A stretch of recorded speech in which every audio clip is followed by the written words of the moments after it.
नमस्कार, आपके साथ मैं हूं रेशम खान और स्वागत है आप सभी का N27 न्यूज में।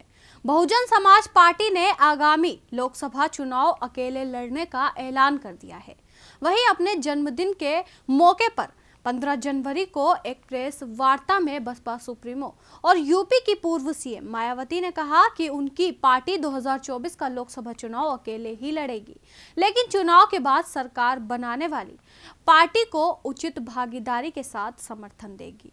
वहीं उन्होंने ये भी कहा कि पार्टी चुनाव के पहले किसी भी दल से गठबंधन नहीं करेगी, लेकिन चुनाव के बाद स्थिति को ध्यान में रखते हुए केंद्र व राज्यों की सरकारों में अपनी उचित भागीदारी के आधार पर शामिल भी हो सकती है। वहीं मायावती ने कहा कि चुनाव के बाद उचित भागीदारी मिलने पर समर्थन दिया जा सकता है, लेकिन ये समर्थन मुफ्त में नहीं दिया जाएगा। दरअसल मायावती की इस रणनीति में 28 साल पुराने चुनावी वाकया छिपा हुआ है। साल 1996 में यूपी के विधानसभा चुनाव में बसपा और कांग्रेस में अलायंस हुआ था और इस चुनाव में बसपा 296 सीटों पर चुनाव लड़ी थी, वहीं कांग्रेस 126 सीटों पर मैदान में उतरी थी। हालांकि इस चुनाव में बसपा को एक भी सीट का फायदा नहीं हुआ और उसे सिर्फ 67 सीटें मिली। वहीं कांग्रेस को उस चुनाव में 33 सीटें मिली थी और इस चुनाव में कांग्रेस को पूरे 5 सीटों का फायदा हुआ था।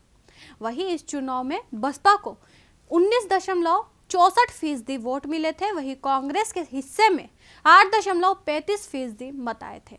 आपको बता दें दीगर है कि यूपी विधानसभा के लिए साल 1996 में हुए चुनाव में गठबंधन का ऐलान 23 जून 1996 में हुआ था और इस अलायंस का ऐलान भूतपूर्व प्रधानमंत्री पीवी नरसिम्हा राव की मौजूदगी में किया गया था। वहीं इस अलायंस के लिए भी बसपा ने शर्त रखी थी कि अगर कांग्रेस के साथ वे गठबंधन चुनाव जीती तो मायावती को मुख्यमंत्री बनाया जाएगा। हालांकि ये अलायंस उस वक्त ये चुनाव नहीं जीत पाया था और इस चुनाव के बाद काशीराम ने कहा था कि बसपा अब कभी भी चुनाव से पहले अलायंस नहीं करेगी।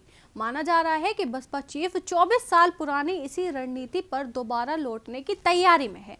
हालांकि साल 2014 में 0 लोकसभा सीटें जीतने वाली बसपा को साल 2019 में सपा के साथ अलायंस करने पर 10 सीटें मिली थी। अब देखना यह है कि बसपा सुप्रीमो अकेले चुनाव लड़ने के अपने फैसले में टिकी रहती है या नहीं। तो अभी के लिए इतना ही। देश दुनिया की तमाम खबरों के लिए देखते रहे N27 न्यूज। आप देख रहे हैं N27 न्यूज, पकड़ हर खबर पर।